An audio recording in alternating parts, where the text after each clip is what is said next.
Pada part ke-178 diambil dari Light Novel bab 403 sampai dengan 404 Serangan Iblis di Perjamuan Pedang Kaisar.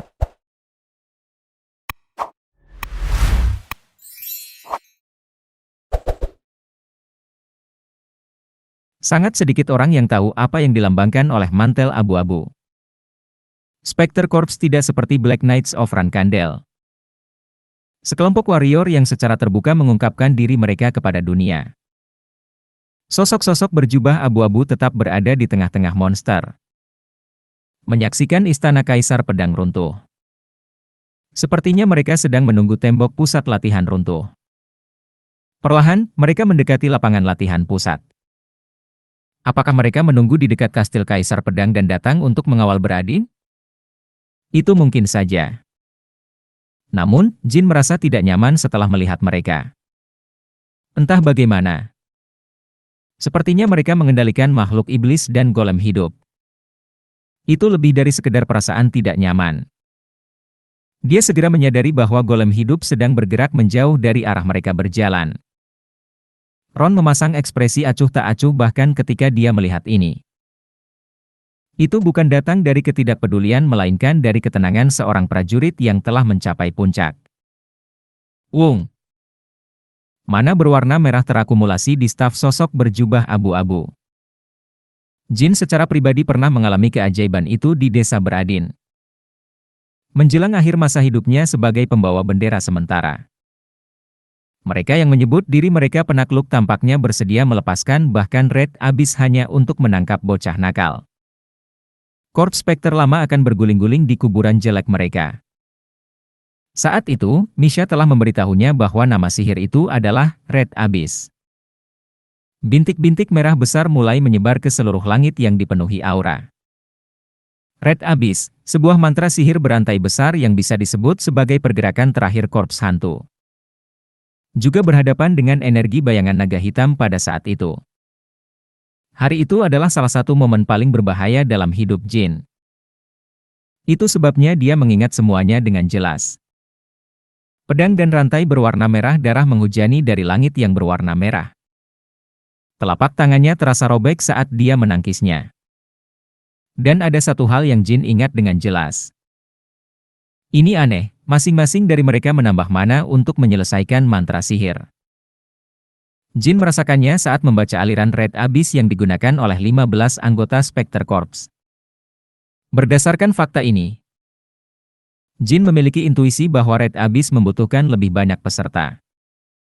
Tapi aliran mana orang-orang ini terlalu bersih. Sosok berjubah abu-abu yang datang ke kastil Kaisar Pedang hanya berjumlah 6 orang. Bahkan 15 orang berjuang dan dengan kikuk mengucapkan mantranya. Tetapi 6 orang ini mengeksekusinya dengan sempurna. Menurut pengetahuan Jin tentang sihir, hal ini tidak dapat disangkal mustahil. Awalnya, Jin mengira mereka telah menggunakan Red Abyss of the Spectre Corps. Namun setelah diperiksa lebih dekat, tampak serupa tetapi jelas berbeda. Itu bukan Corps Spectre. Keenam orang ini sangat ahli dalam meniru Spectre Corps dan mantra penglihatan ajaib mereka. Jin adalah satu-satunya yang melihatnya dengan jelas. Pertama-tama, hanya ada sedikit prajurit yang mengetahui tentang keberadaan Spectre Corps. Terlebih lagi, tidak satupun dari mereka yang memiliki pengalaman langsung dengan Red Abyss. Ada kemungkinan Zipley akan menyerang Hairan. Tetapi menggunakan kombinasi Spectre Corps dan makhluk iblis tidak pada tempatnya. Terutama setelah kejadian di Holy Kingdom, sangatlah gila jika mengasosiasikan monster dan membahayakan reputasi mereka. Itu bukan Zipley. Tinggal Kinslow dan Vermont. Yang pertama tampaknya lebih mungkin menyerang Hairan karena berbagai alasan. Aneh rasanya membayangkan Kaisar akan mengatur hal seperti ini hanya untuk melemahkan otoritas Tuan Ron. Kinslow. Jin merasa kesal dengan apa yang direncanakan orang-orang ini kali ini. Pasti ada alasan bagi mereka untuk melakukan tindakan canggung seperti itu. Berpura-pura menjadi unit penyihir rahasia Zipley. Mantra magis dari sosok berjubah abu-abu bergema di sekitarnya. Pedang merah dan rantai yang terbuat dari mana menghujani titik merah di langit. Itu mungkin tidak cocok dengan jurang merah dari korps hantu asli. Tapi mantra ini juga mantra rantai besar di tangan penyihir dengan kaliber yang sama. Mengandung kekuatan penghancur yang mengerikan. Murakan dan para naga tidak bisa menghentikan semuanya. Mereka sibuk menghadapi serangan monster raksasa yang terus-menerus di tanah. Jadi mereka tidak bisa menghentikannya kecuali peran mereka adalah untuk menetralisirnya saja. Tidak nyaman menggunakan otoritas saya di Vermont, tapi kami tidak punya pilihan. Pada akhirnya, Quikantel memutuskan untuk berubah menjadi wujud aslinya dan menggunakan otoritas waktu. Rentangkan perisai apinya. Jangan terlalu jauh dariku. Ya. Quikantel tidak terbang ke langit tetapi mengarahkan kekuatannya ke arah langit. Gelombang perak yang memancar dari dahinya terus menyelimuti mantra sihir berantai. Situasi di lapangan nampaknya membaik secara signifikan seiring dengan dikerahkannya otoritas waktu dan perisai api. Namun, bertambahnya korban jiwa tidak bisa dihindari. Di antara para prajurit, beberapa menderita luka parah atau mati seketika. Ag! Seorang wanita menangis kesakitan saat dia terlempar ke tanah. Margiela! Bishkel berteriak dengan suara haus darah. Dia berguling-guling di tanah dengan kursi rodanya, yang hancur oleh pecahan mantra sihir berantai. Bishkel telah menyerang dengan ganas apapun yang mengancam adiknya sejak sebelumnya. Apakah itu daging dan tulang monster, meriam mana, atau mantra sihir berantai? Tidak menunjukkan belas kasihan kepada siapapun yang memberikan ancaman. Bishkel tidak menyakiti semua orang. Tapi bagi mereka yang menyerang adiknya tanpa pandang bulu hingga menjadi ancaman, dia tidak menunjukkan belas kasihan. Bouvard sudah terluka parah dan hampir tidak bisa berdiri di belakang Bishkel. Di tengah kekacauan tebasan monster, Jin kebetulan melihat pemandangan itu. Anehnya, melihat Margiela dalam keadaan genting mengubah keraguannya menjadi kepastian. Namun tampaknya Margiela tidak peduli jika dia tertangkap. Sebenarnya, dia yakin Jin sudah mengidentifikasi pelakunya. Saat tatapan mereka bertemu, Margiela berkata melalui membaca bibir. Kamu akan mendapat banyak manfaat dari ini, Tuan Jin. Jin bisa membacanya dengan jelas. Ekspresi percaya diri Margiela menandakan bahwa Kinselo telah mencapai tujuannya. Begitu. Kinselo tidak peduli jika kita mengetahui bahwa mereka yang meniru Spectre Corps bukanlah orang-orang Zippley. Jin melihat sekeliling sambil memikirkan hal ini. Ketidaknyamanan membuat Jin merinding. Tapi dia tidak bisa menghadapi situasi saat itu. Jumlah monster kolosal yang muncul dari bawah tanah tidak menunjukkan tanda-tanda berkurang. Retakan! Dengan suara gemuruh, suara tanah yang runtuh bergema di sekeliling, menciptakan lubang di segala arah. Orang-orang jatuh ke dalam lubang yang baru terbentuk ini, meninggalkan jeritan yang panjang. Namun, usaha berani dari para ksatria Kastil Kaisar Pedang dan para prajurit tidak sia-sia. Lebih dari separuh dari mereka yang berada di pusat pelatihan berhasil melarikan diri. Namun demikian, selama makhluk iblis dari luar terus menyerang tembok luar, keselamatan mereka tidak dapat dijamin sampai musuh dikalahkan sepenuhnya. Siapa sangka kalau serangan ini didalangi oleh Kinselo? Sarana untuk membuktikannya terbatas. Dan bahkan jika mereka menangkap kelompok Bishkel dan mencoba menginterogasi mereka, mereka mungkin tidak akan mengaku. Meski Hairan yang ditopang oleh pilar bernama Ron akan menghadapi musuh secara langsung, klan kecil dan menengah lainnya yang terkena dampak serangan ini memiliki keadaan berbeda. Di antara para korban, beredar rumor bahwa Hairan menggunakan Kinselo untuk menyembunyikan fakta bahwa ia diserang oleh Zippley. Bahkan jika Ron mungkin membungkamnya, reputasi Hairan tidak akan pernah sama seperti sebelumnya. Tentu saja, Zippley akan memberikan bantuan kepada Hairan yang bermasalah. Atau, jika Kastil Kaisar Pedang meminta penjelasan, Zippley dapat menuduh Hairan dengan mengatakan, Hairan menggunakannya setelah diserang oleh kekuatan lain. Bagaimanapun, Hairan menderita kerugian yang signifikan. Ron Hairan mungkin akan menolak kesepakatan apapun yang ditawarkan oleh Zipley bahkan jika mereka tidak berada di balik ini. Dan kejadian ini akan berakhir dengan Hairan terlihat seperti orang bodoh. Itulah penilaian Jin. Jadi, apa yang Kinselo ingin dapatkan dari ini? Hubungan bermusuhan antara Hairan dan Zipley. Kinselo mungkin berharap klan besar lainnya akan lebih aktif membatasi Zipley. Ini mungkin asumsi yang liar. Namun, Jin menyimpulkan bahwa dia akan aman jika dia tidak membiarkan bagian terakhir dari acara ini berlalu begitu saja. Aku harus melaporkan ini pada Tuan Ron. Sosok berjubah abu-abu itu sedang mencabut mantra rantai mereka. Sepertinya mereka sedang mempersiapkan serangan baru daripada berencana meluncurkannya lagi. Kemudian, seberkas cahaya ditembakkan ke sosok berjubah abu-abu itu. Sinar itu menembus 4 monster raksasa, menghancurkan ratusan golem hidup, dan merobek lapisan demi lapisan perisai pelindung hingga akhirnya menembus dada salah satu sosok berjubah abu-abu. Sosok berjubah abu-abu, yang kini berkurang menjadi 5. Berpencar dan mulai memasang kembali perisai pelindung mereka. Apa menurutmu kamu bisa menipuku dengan mengenakan jubah abu-abu itu? Kudengar orang-orang itu adalah bawahan Octavia Zipley. Meskipun telah membunuh lebih dari 100 monster raksasa dan ribuan golem hidup, energi Ron terus bertambah.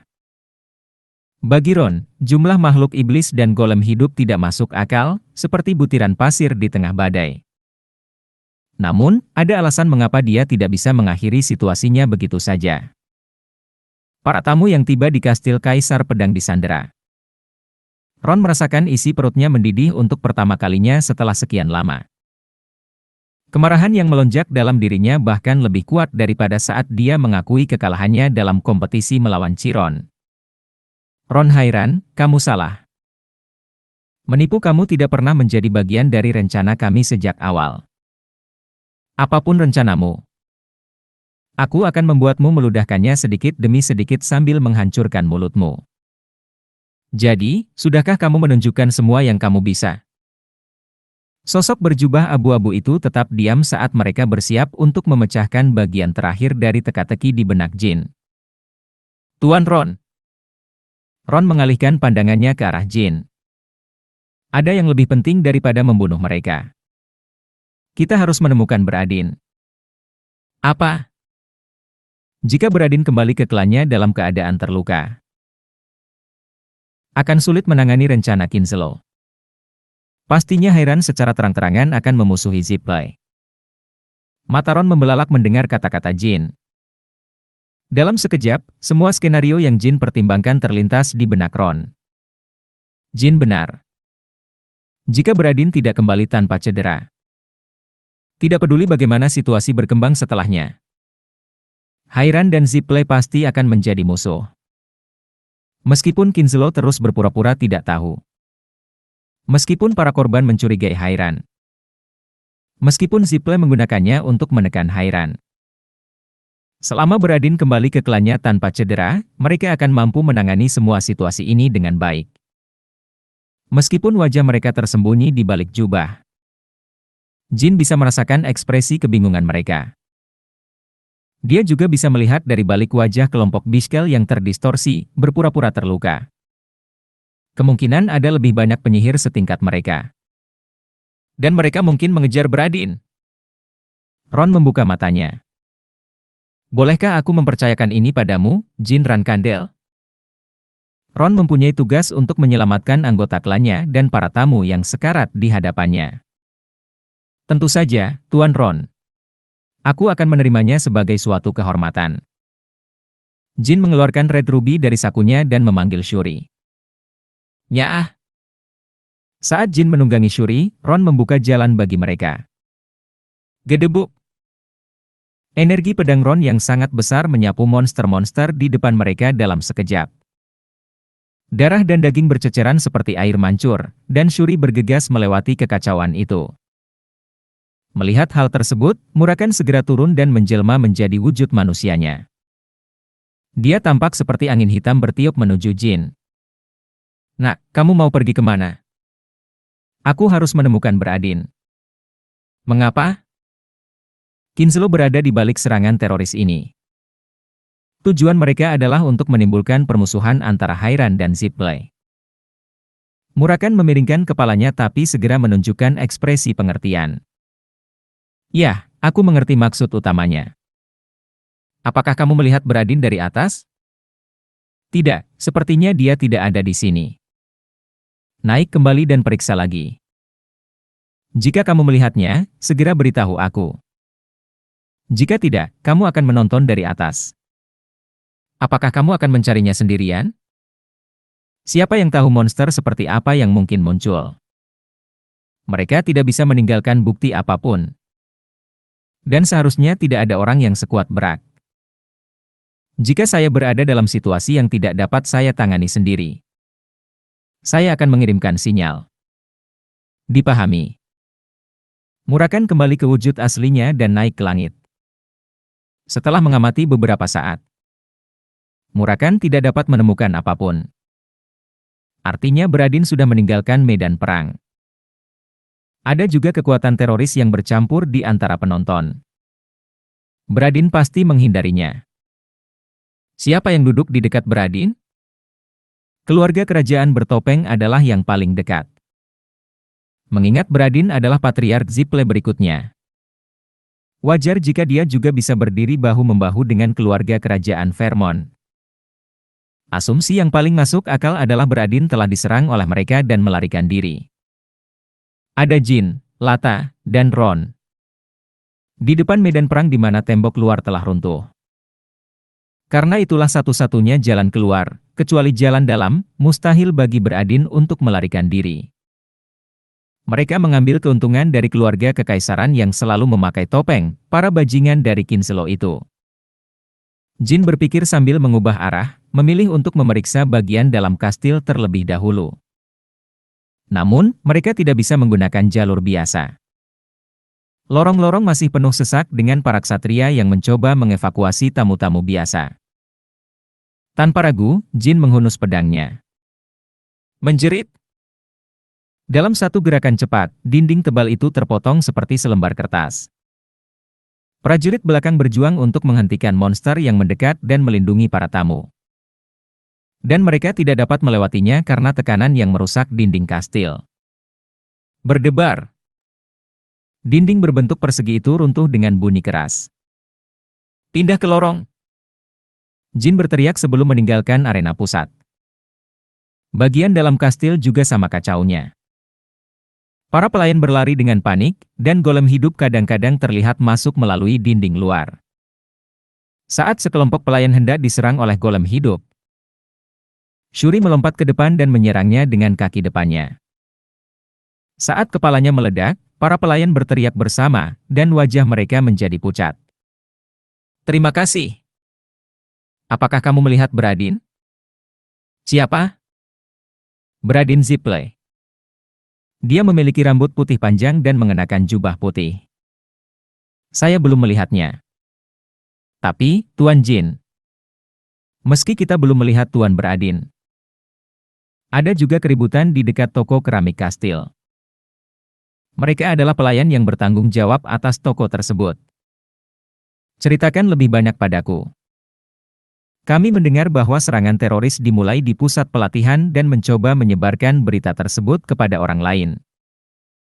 Namun, tiba-tiba terjadi ledakan di dalam toko, dan kami sedang mencoba melarikan diri. Aku tidak tahu detailnya, tapi sepertinya ledakan itu disebabkan oleh sihir. Penjaga masuk untuk menyelidikinya. Tapi kami belum mendengar apapun sejak itu. Begitu Jin memasuki kastil, sepertinya dia mendapat petunjuk. Di mana gudangnya? Saya pribadi akan memandu Anda ke sana. Saya tidak bisa menjamin keselamatan Anda.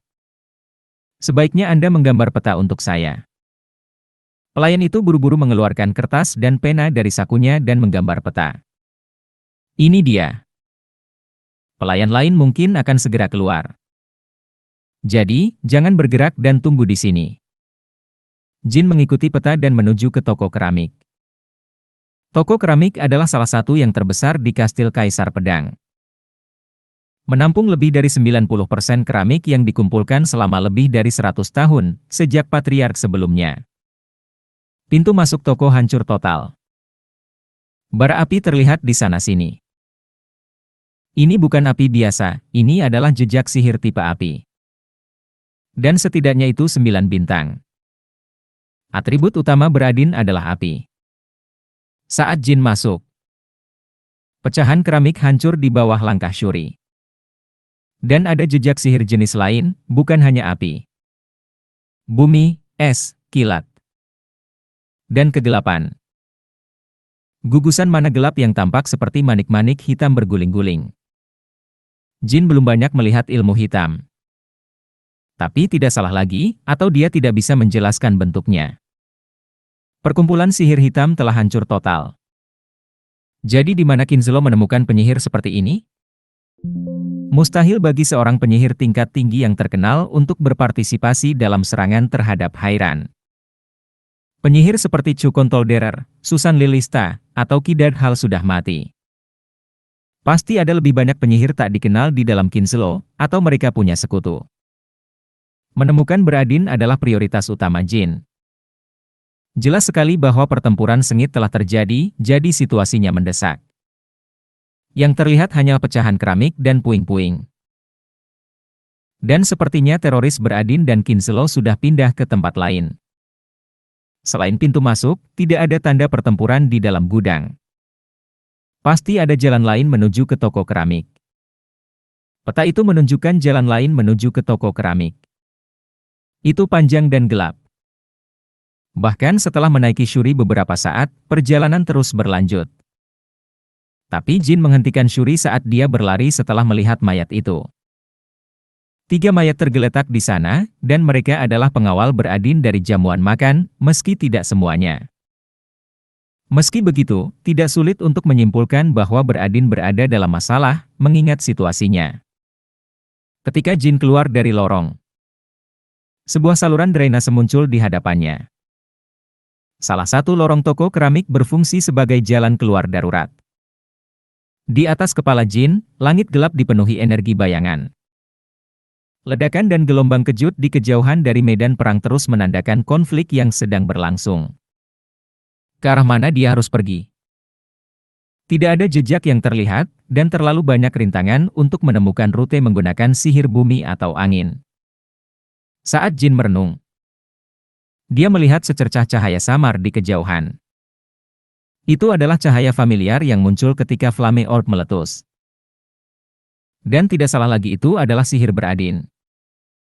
Dan begitu dia melihat sihir itu, Jin yakin Beradin sudah terluka. Beradin telah mencapai 9 bintang. Namun sihirnya terasa tidak stabil dan lemah. Ayo pergi, Shuri. Nyah. Akhirnya Jin melihat Beradin di lapangan terbuka. Beradin, dengan 2 pengawalnya tersisa, terkunci dalam pertempuran dengan penyihir berjubah abu-abu. Bersama dengan golem hidup yang mereka perintahkan. Beradin! Beradin menoleh saat mendengar suara Jin. Jin! ZZZ! Golem hidup di sekitar Beradin meledak saat Jin melepaskan sambaran petir. Jin buru-buru memeriksa kondisi Beradin. Darah menetes dari bibirnya, dan tubuhnya penuh luka. Beruntung tidak ada korban jiwa, namun pendarahannya cukup parah. Jika pertempuran terus berlanjut, dia bisa saja mati dengan mudah. Aku tahu kamu akan datang, kata Beradin sambil tersenyum tipis. Dan kata-katanya memiliki arti yang aneh.